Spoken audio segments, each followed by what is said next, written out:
Allahu Akbar, Allahu Akbar, Allahu Akbar, walillahil hamd. Saudara-saudara kaum muslimin muslimat sidang Id rahimakumullah.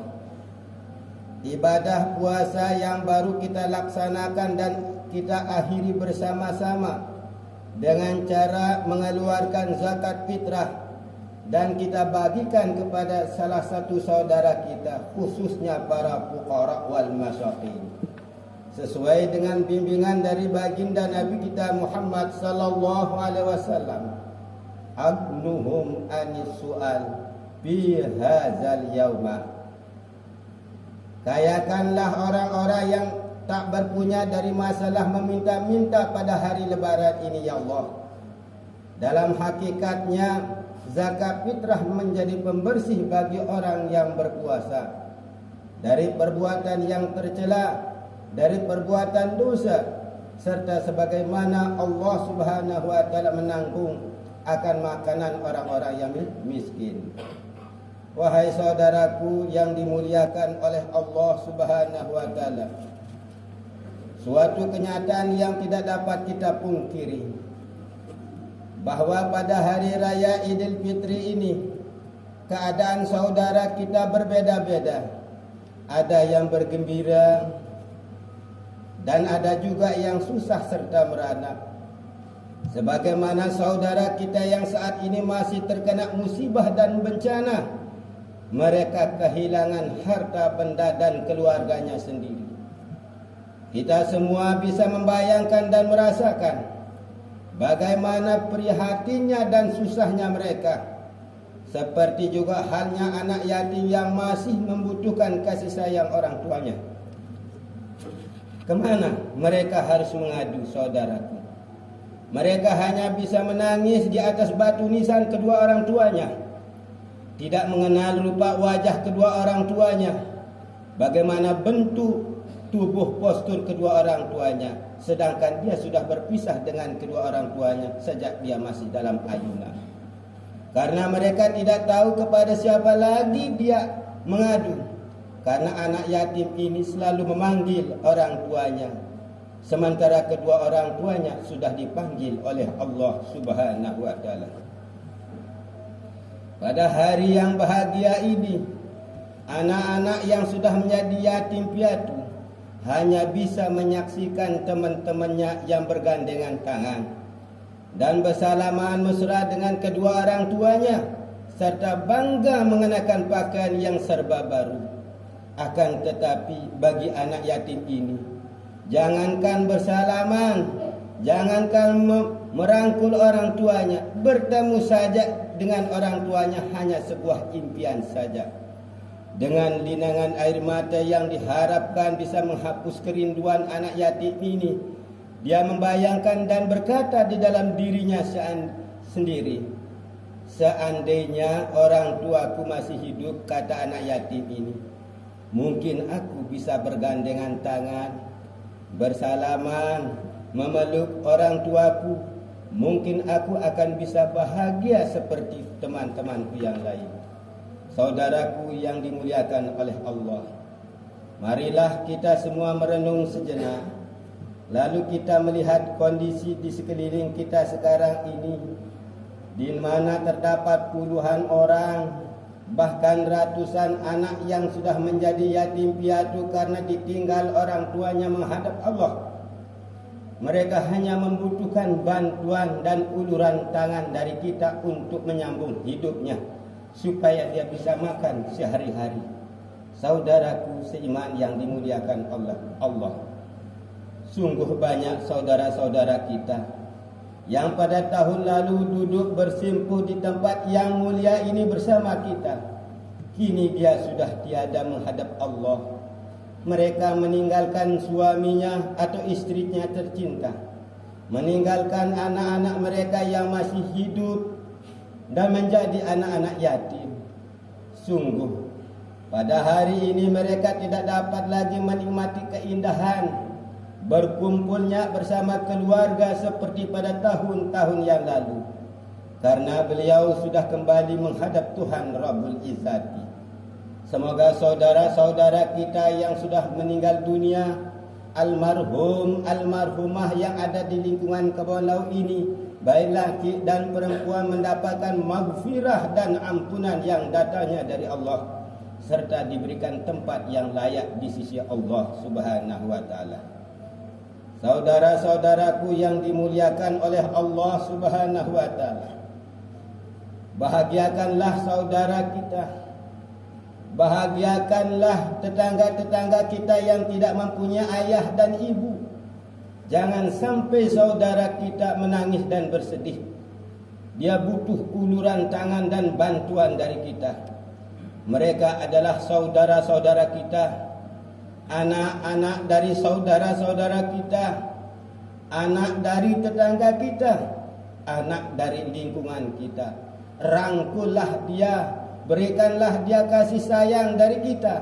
Mana tanggung jawab kita sebagai orang yang bisa dikatakan mampu? Apakah kita tidak bersedih? Apakah kita tidak malu kepada Allah Subhanahu wa taala membiarkan anak-anak yatim piatu ini terlantar, tak pernah makan, minum, bahkan tidak mengenal kedua ibu bapaknya. Saudara-saudaraku kaum muslimin, muslimat rahimakumullah.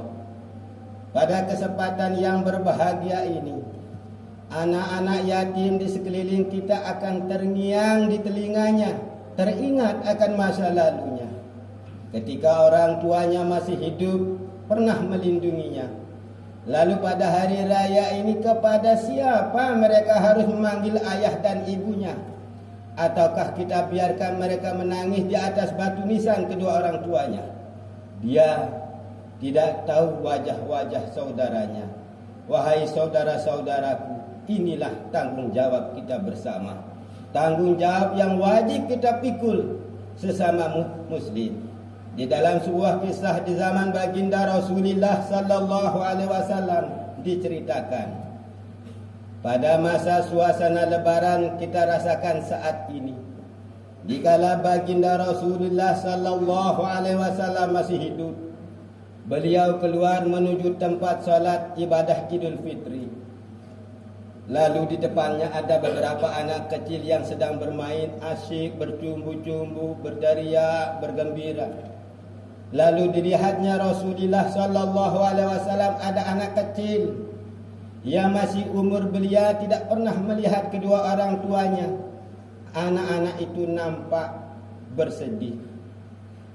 Namun di tengah kesedihan anak itu tidak pernah berpikir sejauh mana dia mendapatkan kebahagiaan seperti saudaranya yang lain.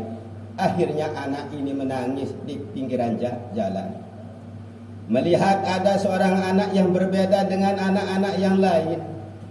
Lalu Rasulullah sallallahu alaihi wasallam menghampiri anak tersebut, sekedar ingin tahu ihwal ia menangis.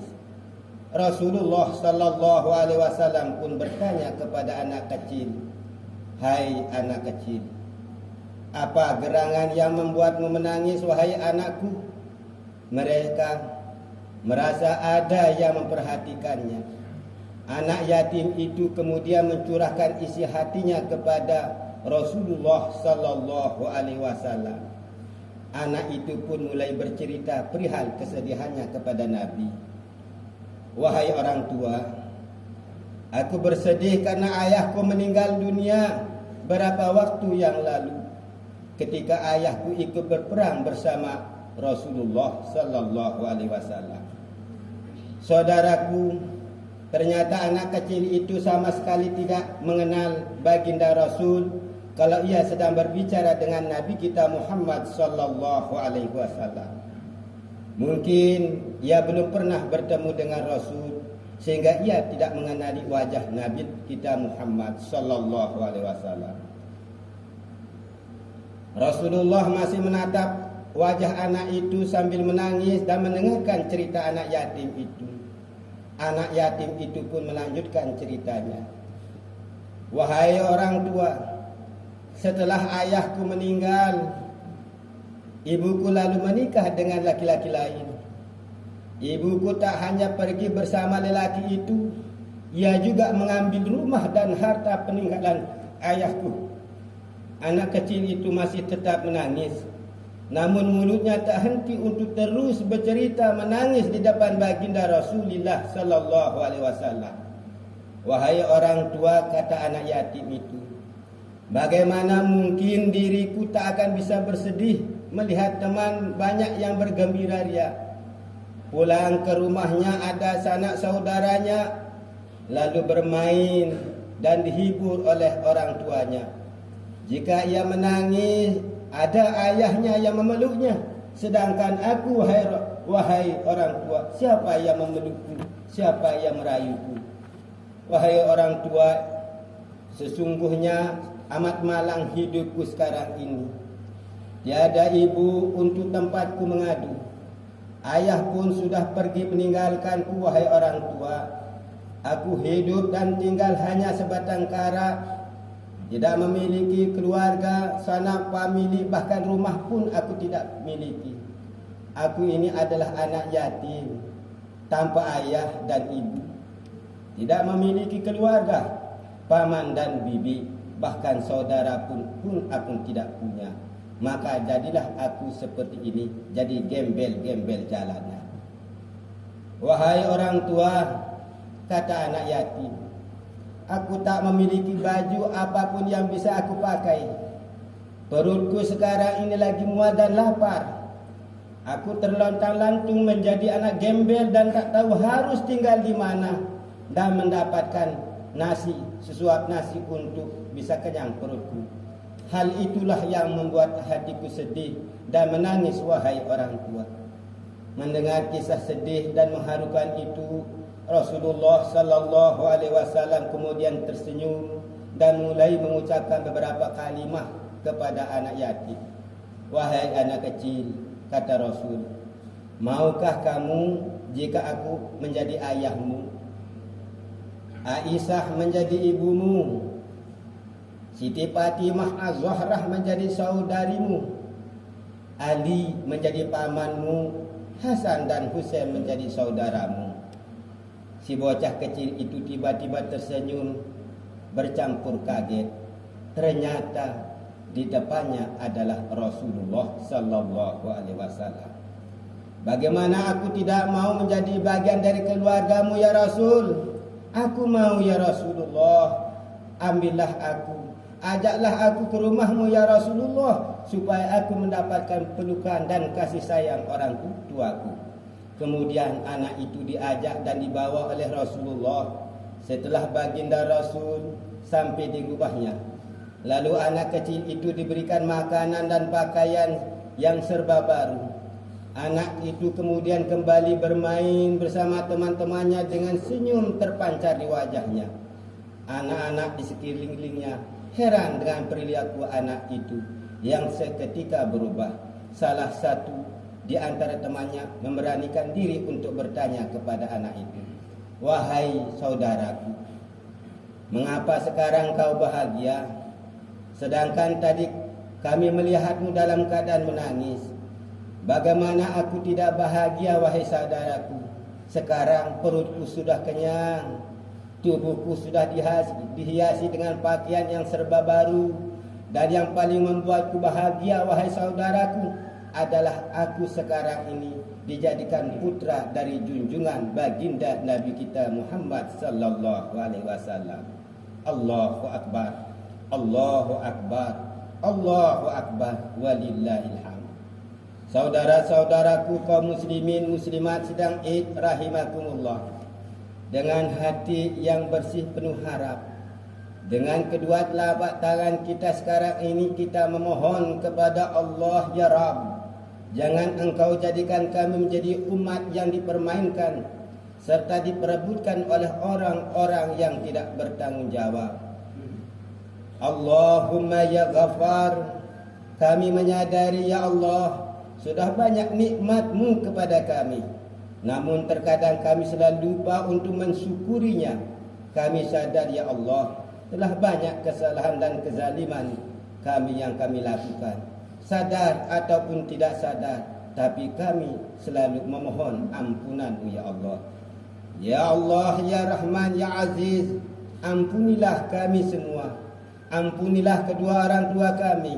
Bimbinglah kami dan pemimpin bangsa kami yang selalu beribadah kepadamu. Dan terimalah semua amal ibadah kami. Amin. Ya Rabbal Alamin. Barakallah li wa lakum fil Qur'anil azim. Wa naf'ani wa iyyakum bima fihi minal ayati wa dzikril hakim. Innahu huwat tawwabur rahim. Allahumma salli ala